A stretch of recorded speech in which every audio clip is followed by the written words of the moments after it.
Hello, नमस्कार प्यारे बच्चों। मैं Vijay Bansal, math lecturer, Jakhal block, district Fatehabad से, हरियाणा एजुकेशन डिपार्टमेंट। आज हम अपनी मैथ की क्लास के अंदर कुछ सीखेंगे। हाँ जी प्यारे बच्चों, आज हम हमारे पास करेंगे हमारी क्लास 9th का हमारा जो चैप्टर 13 चल रहा है उसकी एक्सरसाइज 13.5 के बारे में शुरू करेंगे। 13.1 से लेकर 13.4 तक, ठीक है, हमने सिर्फ क्षेत्रफल के बारे में ही पढ़ा। ठीक है, अब हम आज 13.5 से लेकर जो 13.8 तक की एक्सरसाइज है उसमें आयतन के बारे में पढ़ेंगे। ठीक है, जैसे 13.5 एक्सरसाइज है उसके अंदर हम घनाभ और घन के बारे में, ठीक है, और 13.6 है उसके अंदर हम अपना शंकु के बारे में, ठीक है। फिर हमारे पास बेलन के बारे 13.6 के अंदर बेलन के बारे में, 13.7 के अंदर शंकु के बारे में, और 13.8 के अंदर हम गोले और अर्धगोले के आयतन के बारे में पढ़ेंगे। ठीक है, साथ में कुछ जो क्षेत्रफल के फॉर्मूले हैं उनका कुछ यूज भी करेंगे कुछ 2-4 क्वेश्चंस के अंदर। किस प्रकार से हम आयतन की जब बात करते हैं हमारे पास तो किस प्रकार से रहता है हमारे पास, जैसे हम जानते हैं, मान लीजिए अगर कोई सिंगल शीट आपके पास एक पेपर की तरह हो, ठीक है, आप उन पेपर की शीट्स के ऊपर शीट्स रखते चले जाएं तो आपके पास एक पूरे क्यूबाइड की शेप तैयार हो जाती है। ठीक है, एक घन तैयार हो जाता है आपके पास। अगर लंबाई चौड़ाई ऊंचाई बराबर है तो घन तैयार हो जाएगा, अगर लंबाई चौड़ाई ऊंचाई बराबर नहीं है तो घनाभ का रूप बन जाएगा वो। ठीक है, जस्ट लाइक ए डस्टर की तरह ये आपके पास क्या है, एक घनाभ की तरह है। ठीक है, अगर हम इसके इस कटे पोर्शंस को छोड़ दें, ठीक है, प्लेन मान लें तो आपके पास ये घनाभ की तरह हो गया। हमारा कमरा है वो भी घनाभ की तरह हो गया। ठीक है, उसके बारे में हम देखेंगे यहाँ पर। और क्लियर, अगर आपके पास ये हमारी लंबाई, ये चौड़ाई, ये ऊंचाई, ठीक है, ये हमारे पास हमारे घनाभ को रिप्रेजेंट करता है। और अगर आपकी लंबाई, चौड़ाई और ऊंचाई तीनों चीज़ें बराबर हो, जिसे हम ए भुजा, ठीक है, या किनारा कहते हैं, ठीक है, तो आपके पास वो शेप किसको रिप्रेजेंट करेगी, घन को रिप्रेजेंट करेगी हमारे पास। ठीक है, अच्छा, यहाँ जो हमने पढ़ना है हमारे पास आयतन के बारे में। ठीक है, हम जानते हैं हमारी जो ठोस वस्तुएं होती हैं, ठीक है, ठोस वस्तुएं आपकी कुछ ना कुछ स्थान घेरती हैं। ठीक है, लंबाई के अंदर भी, चौड़ाई के अंदर भी और ऊंचाई के अंदर भी। ठीक है, क्षेत्रफल के बारे में आप पहले पढ़ चुके हैं क्योंकि वहाँ लंबाई और चौड़ाई से ही मतलब लिया जाता है उनका। जो ठोस वस्तु होती हैं उनके रूप को भी दो विमाओं के अंदर बदल कर ही दिखा जाता है। आयतन के अंदर आपके पास 3 विमाएं आ जाती हैं, लंबाई चौड़ाई और ऊंचाई तीनों के रूप में। ठीक है, ठोस वस्तुएं जो भी स्थान घेरती हैं उस घेरे गए स्थान का जो माप हम करते हैं, ठीक है, उस माप को ही हम क्या कहते हैं, आयतन कहते हैं।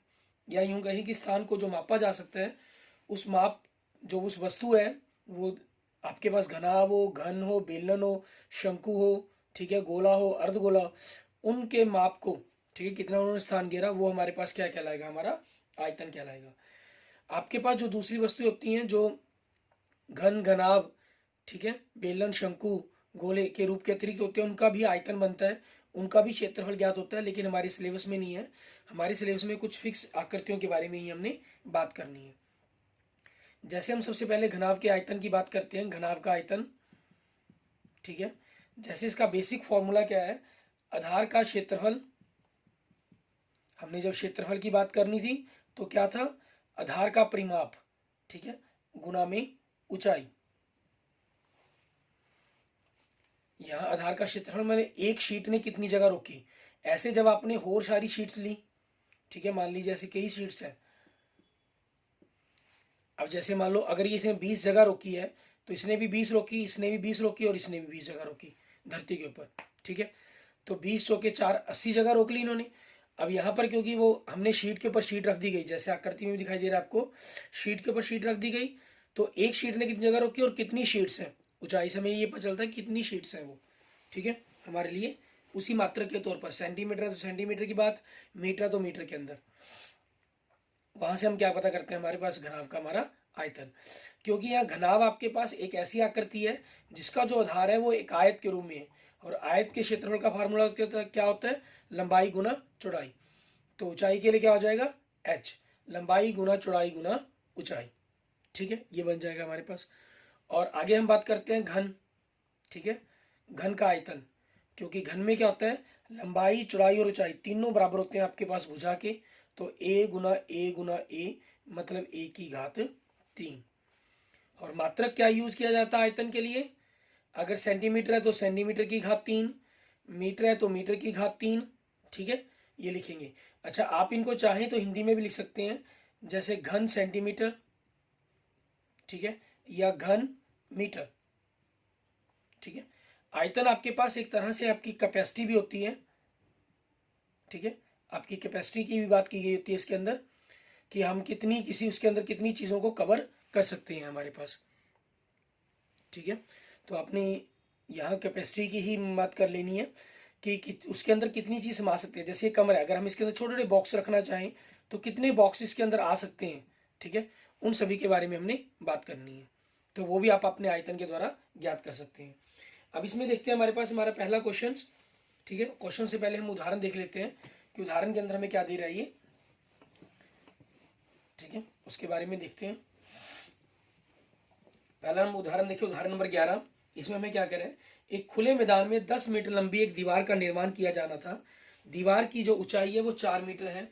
ठीक है, हमें उदाहरण 11 के अंदर देखिए, हमें दीवार की ऊंचाई दे रहा है।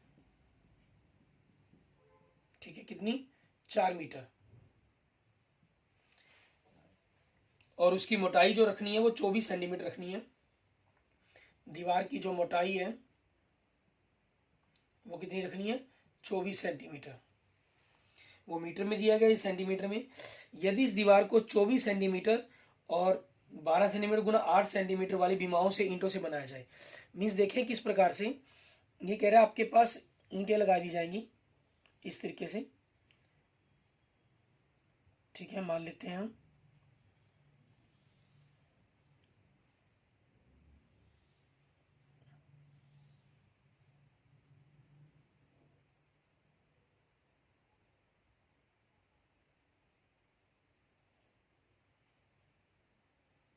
ठीक है, इस तरीके से दीवार बनाई जा रही है आपकी।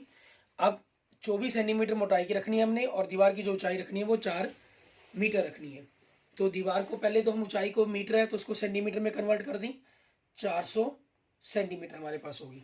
ठीक है, अब और जो दीवार की लंबाई रखनी है हमने, ठीक है, मीन्स लंबा कितना रखना है इसको, वो कितना कहा इन्होंने, 10 मीटर। ठीक है, शुरू में ही कहा था हमें, तो इसको भी हमने सेंटीमीटर के अंदर बदल दिया। लंबाई, जो मोटाई है वो हमारे पास बी कह देते हैं, और जो ऊंचाई है उसको हम, क्योंकि दीवार की बनानी है तो उसको बड़े LBH से रिप्रेजेंट कर लिया हमने। ठीक है, अब उसके बाद ईंट की बात करते हैं। ईंट की लंबाई, ठीक है, कितनी दी हुई है हमें, उसके बारे में देखिए। ईंट की लंबाई दे रहा है आपको 24 सेंटीमीटर, छोटे LBH से लिख लेते हैं 24 सेंटीमीटर। ईंट की चौड़ाई, ठीक है, बी, वो कितनी दे रहा है, 12 सेंटीमीटर। और ईंट की ऊंचाई, ठीक है, एच, वो कितनी दे रहा है, 8 सेंटीमीटर। अब हमें क्या पता करना है, ईंटों की संख्या पता करनी है। ठीक है, ईंट की संख्या, तो इसके लिए क्या करेंगे, दीवार का आयतन, दीवार का आयतन क्या बनेगा, बटा में हमारे पास ईंट का आयतन।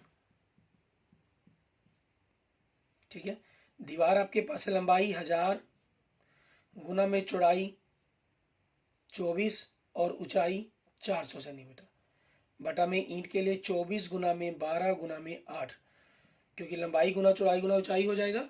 ठीक है, जो दीवार है वो भी आपके पास एक घनाभ के रूप में बन रही है, जो ईंट है वो भी एक घनाभ के रूप में है आपके पास, तो उसी चीज के कारण। अब 8 से काट दें तो 8, 12 8 पंजे 40, ठीक है, 50 आ जाएगा आपके पास। अब उसके बाद बाकी देखेंगे हमारे पास कि किस तरीके से हम इनको काटना है। आगे देखते हैं, 2 से काट दिया हमने 6, और 2 से कट के 25, फिर 2 से काट दिया 3, 2 से कट के 500। 500 को हमने 25 से गुना करना है, 12,500 बटा में 3। ठीक है, अब 3 से भाग कर दें, 3 चौके 12, 3 एकम 3, 2 बचा 0, 20, 3 छिके 18, 2 बचा, 3 छिके 18, 2 बचा 20, 3 छिके 18।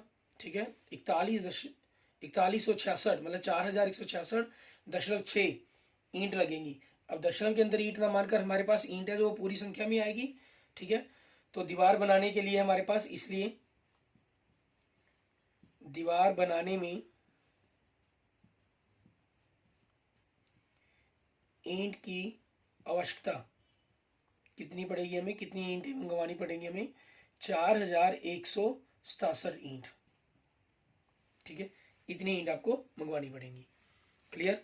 उसके बाद देखते हैं हमारे पास हमारा नेक्स्ट उदाहरण, उदाहरण नंबर 12। उसके अंदर हमें क्या कह रहे देखें, कहना एक बच्चा भवन ब्लॉकों से खेल रहा है, ठीक है। जैसे आपको दिखाई भी गया आकृति के अंदर, देखें कि इस प्रकार से ब्लॉक बना रहा है, उन ब्लॉक से खेल रहा है वो, जो एक घन के आकार के हैं। उसने इनसे आकृति 13.25 में दर्शाए अनुसार एक ढांचा बना लिया है, और प्रत्येक घन का जो किनारा है उसका 3 सेंटीमीटर है।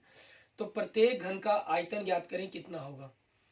अब उदाहरण नंबर 12 देखें, इसके अंदर आपके पास क्या कह रहा है, ये घन का किनारा, ठीक है। घन का किनारा कितना आपके पास, 3 सेंटीमीटर। तो घन का आयतन, एक घन का आयतन, ठीक है। तो 1/3 मतलब 3 गुना 3 गुना 3, 27 वर्ग सेंटीमीटर। अब हमारे पास ढांचे में घन कितने लगे हुए हैं हमें वो देखना है, ठीक है। ढांचे में घनों की संख्या आप गिने, इसके अंदर कितने हैं, नीचे लाइन में देखें तो 1 2 3 4 5, फिर 4, फिर 3, फिर 2, फिर 1, मतलब पहले 5 है नीचे, फिर 4 है, फिर 3 है, फिर 2 है, फिर 1 है। तो टोटल कितने हो गए, 15 घन हो गए आपके पास, ठीक है। तो इस प्रकार से अंततः हमारे पास जो ढांचे का आयतन वो कितना बनेगा, एक का आयतन कितना है, 27 है। तो 15 का कितना हो जाएगा, 27 गुना में 15, ठीक है। 27 15 405 घन सेंटीमीटर। क्लियर। इस तरीके से हमारा ये उदाहरण नंबर 12 हो गया। क्लियर। आगे देखेंगे हमारे पास हमारे नेक्स्ट क्वेश्चंस एक्सरसाइज के, उसमें हमें क्या करना होगा। एक्सरसाइज का पहला क्वेश्चन, इसमें हमें क्या कह रहा है ये, उसके बारे में देखें। हमें कह रहा है माचिस की एक डिब्बी का माप, ठीक है,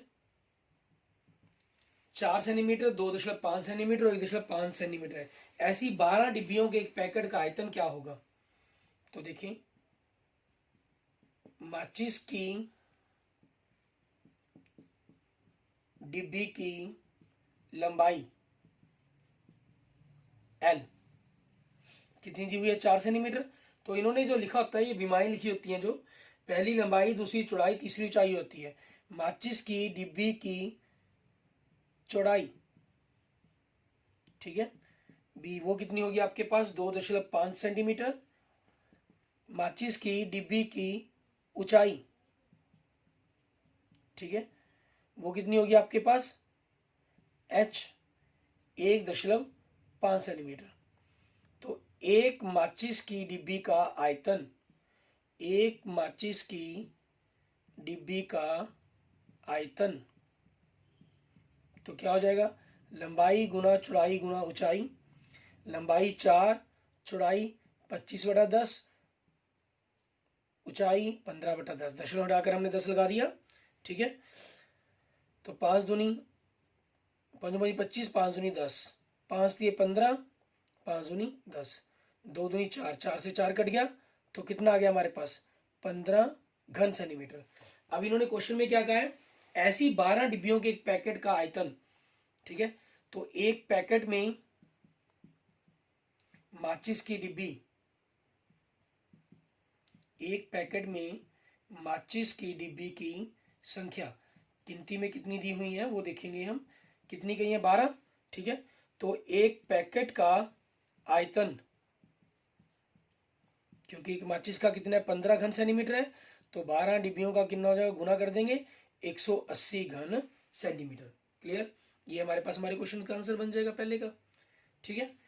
इसके बाद देखते हैं हमारे पास हमारा नेक्स्ट क्वेश्चन, क्वेश्चन नंबर 2। उसमें हमें क्या कह रहा है ये करने के लिए।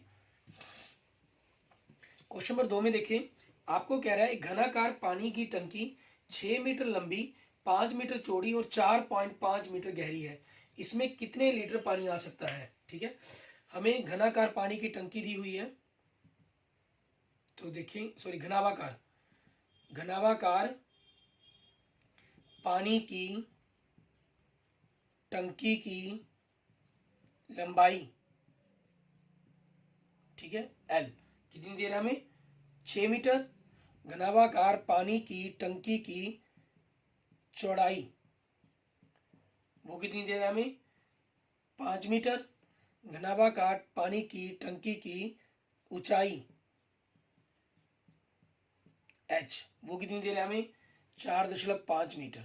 ठीक है, तो घनावाकार पानी की टंकी का आयतन, लंबाई गुना चौड़ाई गुना ऊंचाई, तो लंबाई 6, चौड़ाई 5, ऊंचाई 4.5, दशमलव उठाकर बटा में 10 लगा देंगे हम। ठीक है, 5 से काट दें अगर, 5 एकम 5, 5 दूनी 10, 2 एकम 2, 3 दूनी 6, और 45 ये कितना आ गया, 135 घन मीटर। ठीक है, अब इन्होंने पूछा है इसमें कितने लीटर पानी आ सकता है। लीटरों के अंदर ध्यान रखिए कि क्या रहता है आपके पास, ये कंसेप्ट ही है अपनी नॉलेज के लिए।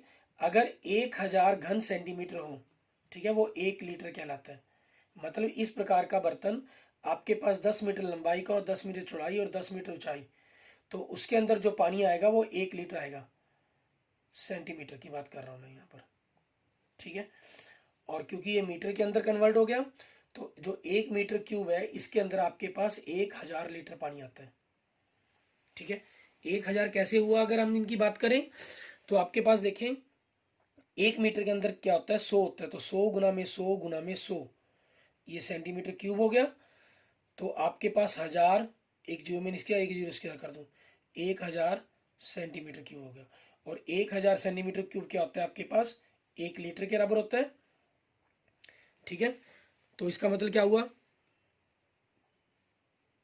1 मीटर क्यूब मतलब 1 घन मीटर आपके पास, ये सारा लीटर में कन्वर्ट हो गया आपका शब्द। ठीक है, 1000 लीटर के अंदर बदल जाता है। ठीक है, तो अब उसी चीज के अंदर कोडिंग हम देखेंगे, हमें क्या पता करना इसमें कितने लीटर पानी आएगा। मतलब इसकी जब लीटरों में हम आंसर निकालते हैं तो जो आयतन है उसके लिए शब्द प्रयोग किया जाता है धारिता। ठीक है, तो यहां लिखेंगे आपके पास घनावाकार पानी की टंकी की धारिता। ठीक है, आपके पास 135 मीटर क्यूब है, इसको लीटरों में बदलना होगा हमें। ठीक है, जो आयतन है वो हमेशा सेंटीमीटर क्यूब या मीटर क्यूब में लिखा जाएगा, जो धारिता है वो लीटरों में लिखी जाएगी। आप इसको किलो लीटर भी लिख सकते हैं। ठीक है, जो 1 मीटर की आपके पास 1000 होगा ना, 1000 के लिए आप जानते हैं किलो शब्द का प्रयोग होता है, तो आप इसको ये भी कह सकते हैं कि 1 मीटर क्यूब बराबर में, ठीक है, 1 किलो लीटर। ठीक है, ये शब्द प्रयोग कर सकते हैं। कई बार आपको देखने अंदर एग्जाम्पल के अंदर इस टाइप का वर्ड भी मिल जाता है। तो कितना हो गया हमारे पास, 1,35,000 लीटर। ठीक है, ये आपके पास आपके क्वेश्चन नंबर 2 का आंसर बन गया। क्लियर। ठीक है, आगे देखेंगे हमारे पास हमारा नेक्स्ट क्वेश्चन, क्वेश्चन नंबर 3। उसमें हमें क्या कह रहा है करने के लिए, वो देखें। क्वेश्चन नंबर 3 में हमें दिया हुआ है, कहता है एक घनावाकार बर्तन है जो 10 मीटर लंबा और 8 मीटर चौड़ा है। ठीक है, और इसको कितना ऊंचा बनाया जाए कि इसमें 380 घन मीटर द्रव आ सके। ठीक है, हमें 380 घन मीटर द्रव की बात कर रहा है ये, तो उसी के अकॉर्डिंग देखेंगे हम। क्वेश्चन नंबर 3, घनावाकार बर्तन की लंबाई एल हमें दी गई है 10 मीटर, घनावाकार बर्तन की चौड़ाई वो कितनी दे रहा है हमें, 8 मीटर। ठीक है, उसके बाद क्या दे रहा है, घनावाकार, इसको कितना ऊंचा बनाया जाए, मतलब हमें ऊंचाई ज्ञात करनी है।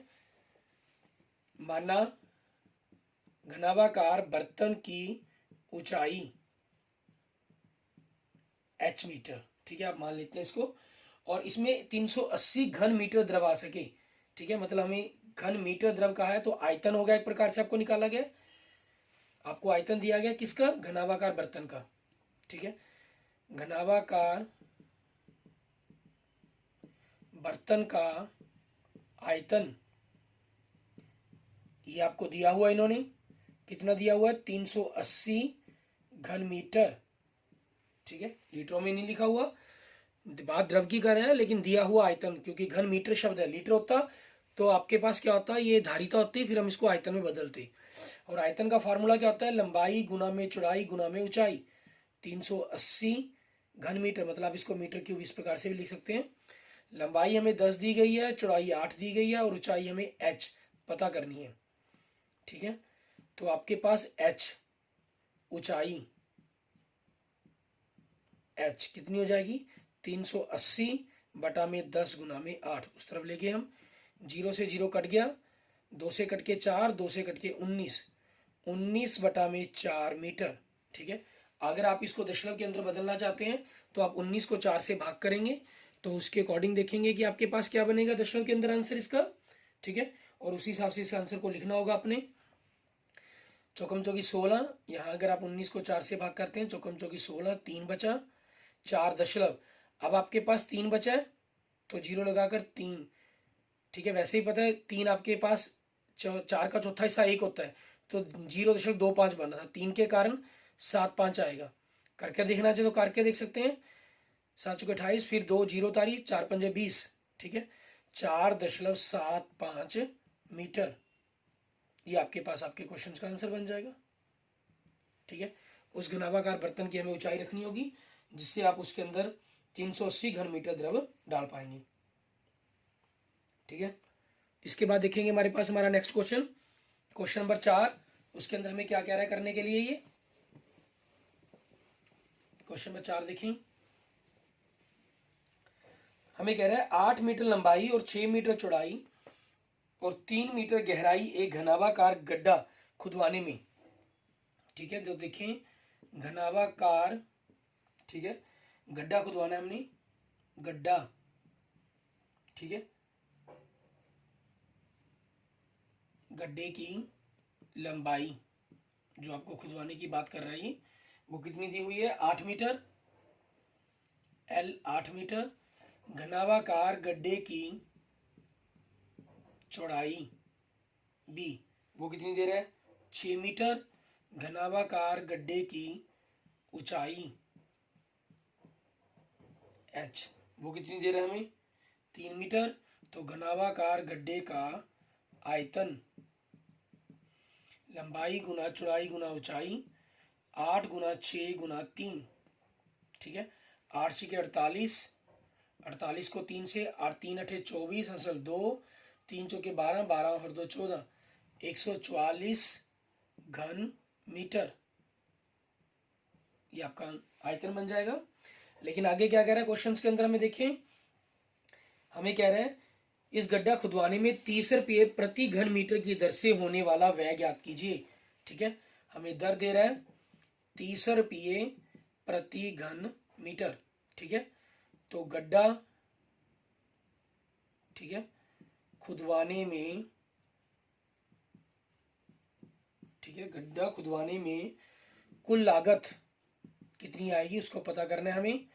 क्या करेंगे, 144 घन मीटर है और 30 रुपये प्रति लागत की लग रही है आपकी 1 घन मीटर की, तो इन दोनों की हम गुना करेंगे, गुना के आधार पर हमारे पास हमारे क्वेश्चन का आंसर बन जाएगा, ठीक है। कि क्या रहेगा, इसमें हम देखते हैं 0 से गुना करने 0 ही रहना, 3 से गुना करेंगे, 3 चौके 12, हासिल 1, 3 चौके 12 और 1 13, हासिल 1, 3 एकम 3, 3 और 1 4, तो क्या आंसर बन गया हमारे पास, 4320 रुपये, ठीक है। ये हमारे पास हमारे क्वेश्चंस का आंसर बन जाएगा, क्लियर, ठीक है। इसके बाद आपके पास हमने आज के लेक्चर के अंदर अपने 4 क्वेश्चन कर लिए हैं। इस एक्सरसाइज के अंदर, एक्सरसाइज 13.5 के अंदर आपके क्वेश्चन 1 से लेकर 9 तक दिए गए हैं, ठीक है। क्वेश्चन 1 से क्वेश्चन 4 तक हमने कर लिए, क्वेश्चन नंबर 5 से लेकर क्वेश्चन नंबर 9 तक, ठीक है, इसी प्रकार से है, बिल्कुल ईजी क्वेश्चन है, आप उनको खुद ट्राई करेंगे एक बार, ठीक है। और अगले लेक्चर्स के अंदर मैं आपको इन क्वेश्चनों को भेज करवाऊंगा, समझाऊंगा, ठीक है। लेकिन आप खुद एक बार ट्राई करें, क्योंकि मैथमेटिक्स के अंदर एक सिस्टम है, आप जितना खुद ट्राई करेंगे, जितना अप्रोक्सीमेशन के नज़दीक जाएंगे, उतना आपके लिए मैथ भी ईजी होता चला जाएगा और आपको समझ भी आसानी से आने लग जाएगा। आप खुद ट्राई करें और देखें अगले वीडियो के अंदर, अगले लेक्चर के अंदर कि क्या आपने जो किया वो सारे के सारे सही हैं, कहीं कोई गलती या मिस्टेक तो नहीं हुई आपसे। ठीक है, लिखने के स्टाइल या पैटर्न के अंदर अगर आपको लगता है कि कोई चेंजिंग आई है, ठीक है, तो आप उसके लिए मुझे मैसेज करेंगे, कमेंट करें और मुझसे पूछ सकते हैं कि सर हम इस बात को इस ढंग से लिख सकते हैं या नहीं लिख सकते। ठीक है, तो उसके लिए आप जरूर अपने एक बार इन क्वेश्चन, सभी अगले 5 जो क्वेश्चन हैं उनको जरूर ट्राई करके देखें। ठीक है, okay, thank you students, thank you friends. अगर आपको मेरी वीडियो अच्छी लगी है तो इसको लाइक करें, अपने दोस्तों मित्रों के साथ इसको जरूर शेयर करें। ठीक है, और किसी भी प्रकार की प्रॉब्लम के लिए आप मुझे मैसेज कर सकते हैं, मुझे कमेंट कर सकते हैं। ठीक है, मुझे मैसेज करने के लिए मेरे व्हाट्सएप नंबर, ठीक है, 95 412 077 34 पर भी आप मुझे मैसेज कर सकते हैं, Vijay Bansal. Okay, thank you students, thank you friends.